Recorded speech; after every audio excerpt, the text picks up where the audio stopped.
ఎన్టీఓడే దేవుడు. రాముడు అనే రోజుల్లో శోభన్ బాబుతో సాహసం.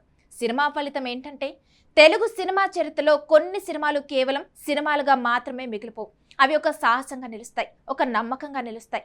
అసాధ్యం కాని అనుకున్న దాన్ని సుసాధ్యం చేసిన విజయగాథలుగా చరిత్రలో శాశ్వతంగా నిలిచిపోతాయి. అలాంటి సినిమాల జాబితా తీస్తే అందులో తప్పకుండా కనిపించే పేరు సంపూర్ణ రామాయణం.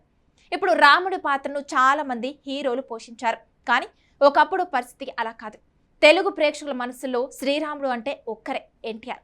ఆయన ముఖమే రాముడి రూపం, ఆయన నవ్వే రాముడి చిరునవ్వు, ఆయన మాటే రాముడి వాక్కు. అంతటి గొప్ప ఇమేజ్ను సంపాదించుకున్నారు నందమూరి తారక రామారావు. ముఖ్యంగా లవకుశ సినిమా తర్వాత ప్రజల్లో పరిస్థితి ఎలా ఉండేదంటే రాముడు అంటే ఎన్టీఆర్, ఎన్టీఆర్ అంటే రాముడు అనే స్థాయికి వెళ్ళిపోయింది. గ్రామాల్లో, పట్టణాల్లో, దేవాలయాల్లో సైతం ఎన్టీఆర్ ఫోటోలను శ్రీరాముల్లా పూజించేంత అభిమానం ఉండేది. ఆ సమయంలో మరో హీరోను రాముడుగా ఊహించుకోవడమే చాలా మందికి అసాధ్యంగా అనిపించింది. అలాంటి సమయంలో ఒక యువ హీరోను శ్రీరాముడిగా తీసుకొని పూర్తి రామాయణాన్ని తెరకెక్కించాలనే ఆలోచన వచ్చింది. అది కూడా సాధారణ దర్శకుడు కాదు, తన చిత్రాలను కళాఖండాలుగా మలిచే బాపు, ఆయనకు అండగా కథ రచయిత ముల్లపూడి వెంకటరమణ. ఈ ఇద్దరు కలిసి తీసుకున్న నిర్ణయం అప్పట్లో చాలా మందికి సాహసం కాదు, పిచ్చి నిర్ణయంలా కనిపించింది. ఎన్టీఆర్ ఉన్నప్పుడు ఇంకో రాముడా అంటూ ఇండస్ట్రీలోనే కాదు ప్రేక్షకుల్లోనూ పెద్ద ఎత్తున చర్చ జరిగింది. అయితే రాముడిగా ఎవరిని ఎంపిక చేశారో తెలుసా? అప్పుడప్పుడే హీరోగా మంచి గుర్తింపు తెచ్చుకుంటున్న శోభన్ బాబును. అందమైన రూపం, ప్రశాంతమైన చిరునవ్వు, హూందాతనమున్న ఎన్టీఆర్తో పోలిస్తే ఆయనకు అప్పట్లో అంతటి దేవత ఇమేజ్ లేదు. అందుకే ఈ నిర్ణయాన్ని చాలా మంది తీవ్రంగా విమర్శించారు. ఈ సినిమా అసలు ఆడుతూ ప్రేక్షకులు ఒప్పుకోరు, రాముడిగా శోభన్ బాబు ఎవరూ అంగీకరించరు అంటూ విడుదలకు ముందే తీర్పు చెప్పేశారు. అంతేకాదు, ఈ సినిమా ప్రకటించిన రోజుల్లో వచ్చిన విమర్శలు కూడా చాలా మందికి ఆసక్తికరంగా ఉండేవి. కమ్యూనిస్టు భావజాలం ఉన్న ఆరుద్ర, హాస్య రచయిత రమణ, కార్టూనిస్టు బాపు వీళ్ళంతా కలిసి రామాయణం తీస్తారా అని కొందరు వ్యంగ్యంగా మాట్లాడారు. ఇంకొందరైతే ఇది రామాయణానికి న్యాయం చేయదు అని విమర్శించారు. కానీ బాపు మాత్రం ఒక్క మాట కూడా మాట్లాడలేదు. విమర్శలకు సమాధానం సినిమాతోనే చెప్తామని నిర్ణయించుకున్నారు. అయితే ఈ సినిమా ప్రారంభించే ముందు బాపు రమణ చేసిన పని గురించి చాలా మందికి తెలియదు. నేరుగా ఎన్టీఆర్ ఇంటికి వెళ్లి మేము రామాయణం సినిమా తీస్తున్నాం అని స్వయంగా చెప్పారు. అప్పుడు ఎన్టీఆర్ కూడా తన దగ్గర సముద్రాల సీనియర్ రాసిన శ్రీరామ పట్టాభిషేకం కథ సిద్ధంగా ఉందని, మీరు తొందరపడితే ఇబ్బంది పడతారని చెప్పారట. కానీ బాపు రమణ మాత్రం ఎంతో వినయంగా మాకు ఇంకా సమయం ఉంది, మేము శోభన్ బాబుతో ప్రయత్నిస్తాం అని చెప్పి ఆయన ఆశీస్సులు తీసుకుని బయటకు వచ్చారట. ఇదే వారి వ్యక్తిత్వానికి నిదర్శనం. ఇక ఆ కాలంలో ఈ సినిమా బడ్జెట్ కూడా సంచలనమే. ఆ రోజుల్లో 6-7 లక్షల రూపాయలతో పెద్ద సినిమాలు పూర్తయ్యేవి. కానీ సంపూర్ణ రామాయణం కోసం దాదాపు 16 లక్షల రూపాయలు ఖర్చు పెట్టారు. అది అప్పట్లో చాలా పెద్ద మొత్తం. పౌరాణిక సినిమాను ఈస్ట్మన్ కలర్లో తీస్తుండటంతో ఖర్చు మరింత పెరిగింది.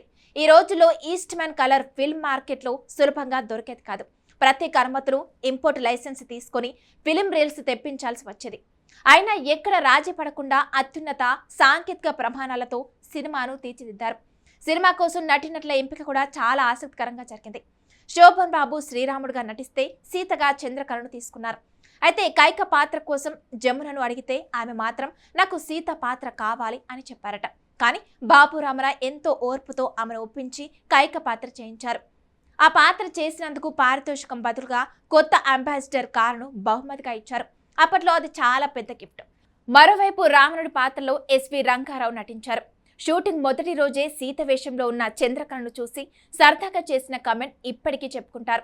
తర్వాత ఆమె బాధపడకూడదని స్వయంగా పిలిచి నేను సరదాగా అన్నాను, నువ్వు చాలా బాగున్నావు అని చెప్పడం ఆయన గొప్ప మనసుకు నిదర్శనం. ఇక శోభన్ బాబు గురించి చెప్పాలంటే ఈ సినిమా నుంచి ఆయన జీవితంలో ఒక పెద్ద నిర్ణయం తీసుకున్నారు. సాయంత్రం 6 గంటలు దాటితే షూటింగ్ చేయను, ఆదివారం మాత్రం పూర్తిగా కుటుంబానికే కేటాయిస్తాను అనే నియమాన్ని పెట్టుకున్నారు. కెరీర్ మొత్తం ఆ నియమాన్ని ఖచ్చితంగా పాటించారు. స్టార్ హీరో అయిన తర్వాత కూడా ఆ క్రమశిక్షణను వదలలేదు. సినిమా షూటింగ్ కోసం రంపచోడవరం అడవులను ఎంపిక చేశారు. అక్కడి ప్రభుత్వ పాఠశాలకు 20 రోజుల పాటు సెలవులిచ్చి అదే స్కూల్లో యూనిట్ బస చేసింది. హెడ్ మాస్టర్ గదిలో శోభన్ బాబు ఉండగా టీచర్స్ రూమ్లో చంద్రకళ ఉండేవారు. పర్ణశాలకు వెళ్లాలంటే చిన్న వాగు దాటాల్సి వచ్చేది. సీత పాత్రలో ఉన్న చంద్రకళ కాళ్లకు పెట్టుకున్న పారాన్ని చెడిపోకుండా ఉండాలని కో డైరెక్టర్ ఆమెను ఎత్తుకెళ్లి తీసుకెళ్లేవారట. ఈ చిన్న చిన్న విషయాలే అప్పటి సినిమా యూనిట్ల అంకిత భావాన్ని చూపిస్తాయి. ఇక మాయలేడి సన్నివేశం కూడా ప్రత్యేకంగా ఒక జింకను కొనుగోలు చేసి నెలల తరబడి పెంచారు. ఆ జింక యూనిట్లో అందరికీ అలవాటై ఇడ్లీ తినడం, కాఫీ తాగడం కూడా నేర్చుకుందట. ఇలాంటి ఎన్నో విశేషాలతో ఈ సినిమా తెరకెక్కింది. అయితే ఇంత కష్టపడి తీసిన సినిమాకు మొదట వచ్చిన స్పందన మాత్రం నిరాశపరిచింది. విడుదలైన తొలి రోజుల్లో థియేటర్లలో ప్రేక్షకులు కనిపించలేదు. కలెక్షన్లు కూడా ఆశించిన స్థాయిలో రాలేదు. ఈ విషయం తెలిసి శోభన్ బాబు చాలా బాధపడ్డారట. వారం రోజుల పాటు ఇంటి నుంచి బయట కూడా రాలేదని అప్పుడు వారు చెప్తుంటారు. కానీ మంచి సినిమాను ప్రేక్షకులు ఎప్పుడు వదిలిపెట్టరు అంటారు. అదే ఈ సినిమాతో నిజమైంది. 3వ వారం నుంచి ఒక్కసారిగా పరిస్థితి మారిపోయింది. సినిమా చాలా బాగుంది, తప్పకుండా చూడాలి అనే టాక్ నోటి మాటగా పాకింది. థియేటర్ల వద్ద ప్రేక్షకుల రద్దీ పెరిగింది.